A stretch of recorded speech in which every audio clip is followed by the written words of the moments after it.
What's up, everybody? We are back. This is PainUser. Hey, this is HD. And we got game 2 for you guys between Liquid Huk and FOXMoon. This is in the Dreamhack 2011 finals. And this is going to be a good series. We had Huk take game 1 with a very quick 4-gate. Moon is going to be spawning as our blue Zerg in the bottom left-hand corner.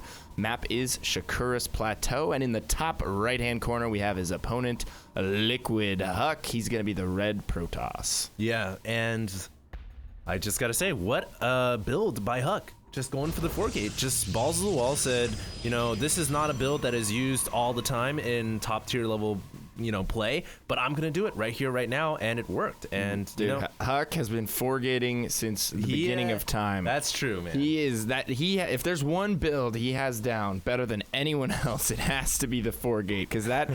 A lot of people say that that's how he, made himself famous, just 4-gating his way to the top. But Huk's actually a very talented player. He did 4-gate quite often, though, especially on the ladder. And he was known for a while, too, after all those 4-gating, to be able to play on one base for a sustained amount of time. He was actually very famous also for just being a powerful one-base Protoss player. Yeah. And nowadays, though, ever since coming back from Korea, we were talking about that, he has really become such a dominant force in all aspects of the game, not just 4-gating, not just one-basing, but everything. But the hallmark to a really good player is not only being able to do the long-term game, but also being able to come back to your roots and playing that standard one-base 4-gate play. Oh yeah, for sure. And it's just a very good strat in general, just to take a quick win. You can catch your opponent off guard. It's fairly simple to execute, and if executed well, it's very powerful. And ooh, look at Huk just stealing a little bit of minerals there from behind the mineral line, just being as annoying as possible. Moon not going for the quickest possible hatchery. He's actually opening with pool and gas once again. And Huk going Nexus first, even after seeing the pool first. So a little bit of a risky play by Huk, but I don't think he has too much to worry about. He will be able to get that forge and a cannon up, and he might get a drone here. Almost. No. Huk also very famous for his scouting probe. Not only is it a gangster, it's stealing 5 minerals, but it also comes into your house and does a little bit of damage to you. So pretty nasty. But you were mentioning here that, Huk opening up with the Nexus first is risky, but on a map like Shakura's Plateau, where you can easily wall off with 2 gates or a gate and a forge, I don't think he's going to have too much of an issue. And the onus now is on Moon. What's he going to do? Is he going to 2-hatch Expo right away, or is he going to try to do some kind of a 1-base all-in? I doubt Moon's going to go for the 1-base all-in. I have seen him do it from time to time, and it is definitely possible, but he is getting that hatch, so he's not going to do the 1-base all-in. He might do some sort of a 2-hatch all-in, which with roaches and links, with roaches and links. He'll get the expansion up, get a really early roach warren, and then try and bust with roaches and links. But on a map like this, where it's just such a defensible position at your natural, it's so easy for the Protoss player just to hold on and hunker down and wall that off. And it looks like he is going to full wall there with the cybernetics core, so he's going to have a solid wall with 3 high hit point buildings. There's no pylons in the wall, so it's going to be very difficult to break. Indeed. And Huk here is completely stable at this point, and I would argue, from a Zerg player's perspective, on this map, I think the best option here is just grab a quick 3rd hatch and just take a page out of Rhett's book, and exactly, that's what he's going to do. He's going to send the drone out, he's going to try to expand right over here immediately, and try to play the macro game. Yeah, I think that's a good idea, especially when a Protoss fast expands like that, especially if he goes Nexus first. You can't just concede going for the macro game. I mean, he's taking a huge macro lead on you, so you've got to bounce back and react with taking a macro lead of your own. You got to take that early 3rd. And that's the Zerg slogan, man. Macro. Yeah, absolutely. Macro for the win. And you always want to be 1-base up on your Protoss opponent. Exactly. Until, of course, the Protoss player is able to get a 3rd base, then that's when things get a little dicey, because I've seen situations where a Zerg will have 4 or 5 base, but a Protoss and 3 base is a formidable force that is very hard to break. Yeah, absolutely. And let me mention as well, thank goodness that this isn't the old Shakura's Plateau where there was the destructible rocks here. Oh, yeah. If that was the case, man, I think Huk would just take this game, no problems, hands down. Yeah, I think that actually made the map a lot better for Protoss. They could take that back Expo relatively safe, and then there would only be 2 entrances really to their base where you could effectively do damage, and it was just so easy for them to defend. But, the thing about Protoss being so strong on 3 base is that they have those high gas units that are just so powerful. So once they get up to 6 gas and they're mining efficiently off of 6 geysers, they just explode in terms of army power. I mean, their army value just goes off the charts at that point. They continue to get those upgrades. They continue to work in the Colossus, Immortals, Void Rays, whatever units they're making. They're all just so powerful and they require so much gas. Zerg, on the other hand, you can continue to take more bases, but I mean, really, your only high gas, high value units that you're going to be able to really mass produce are going to be Brood Lords and Infestors. Yeah, and that doesn't come till the way later stages of the game. Yeah.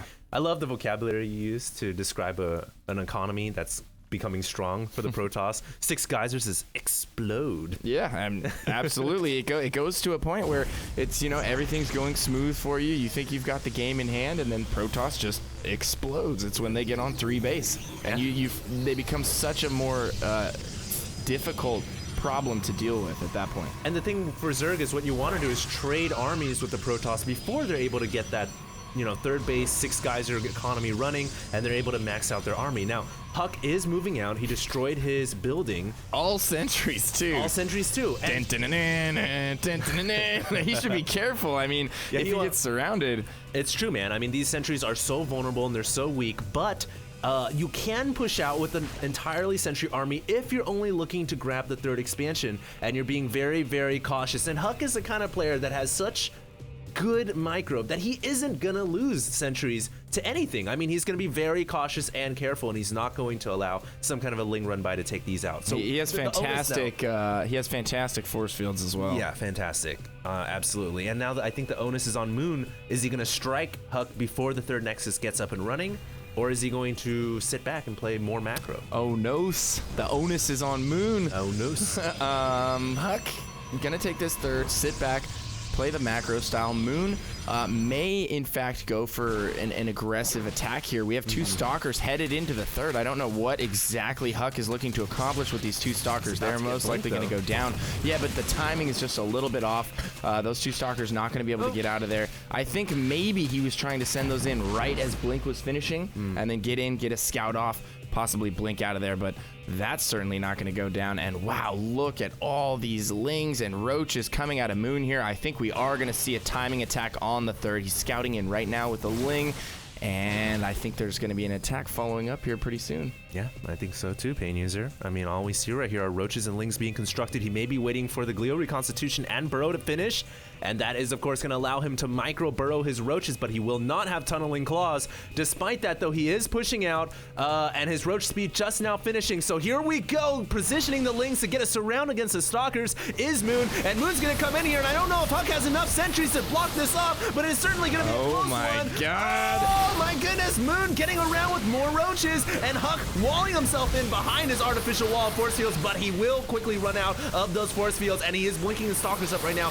to hold on for this 3rd Nexus. I don't know if Huk has enough to hold on here. That is so many Roaches now that Burrow is done. He's still not using it to get under the force fields, but Huk might actually hold here. Some of the Roaches are headed off to the right over there. Reinforcement Links coming into the 3rd now, though, and we do have Roaches in the natural of Huk. I don't think Huk's going to be able to hold on here. There's really no way. Robo goes down. That was building an Immortal too, man. And Moon taking a decisive lead in this game. Yeah, horrible loss here for Huk. And Huk, we were talking about him. He's so good and so cautious. But Look what at do all you the do Lings. when all these Lings and Roaches come knocking at your front door? And now it's at the natural, and Huk is quickly running out of time. Yeah, and all rally points are set to Huk's base. It is non-stop reinforcement here. We've got Lings, we've got Roaches. I mean, there's just a straight Roach infestation in Huk's base here, and there's not much he can do about it. He is fresh out of any sort of extermination options. He has a few Stalkers. They're all in the red. I think his only option was getting that Immortal out, and he was trying to chrono boost it, but then the robotics facility was like, meow. Meow. Dead. All the Roach acid, it burns. It Just burns. got dropped. Yeah. All right. Well, that does it for game 2. Man, Moon able to bring it back. Yeah. He's probably a little bit upset about that 4-gate. I would be upset too, man, if I was a Zerg. Anyways, we want to thank you guys all for tuning in. We will have game 3 coming up, but before that, we want to do a quick couple of shout outs. PainUser. Yeah, if you guys enjoyed our casts, be sure and check me out. You can find me at youtube.com/stratbunker, and you can also find me at twitter.com/PainUser. And you guys, of course, can find me at youtube.com/HDStarcraft. And believe it or not, I am starting my Twitter again. I have not used it for quite some time, but you guys can follow me now. I'll be using it a little bit more. It is twitter.com/HDStarcraft or at HDStarcraft, one of those.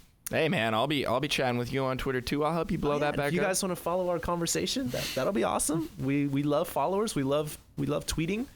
And also make sure to check out the IPL. That will start on July 14th, which is tomorrow, actually. It will indeed. But by the time this video goes up, it may actually be already running. So you guys should go check it out at ign.com/IPL. Yeah, IGN Season 2 going live. HD and I will both be casting several games from that tournament, as well as some of our co-casters. Many of the famous casters from the world will actually be casting in IPL Season 2, so make sure you guys check that out, and we'll be coming right back with Game 3.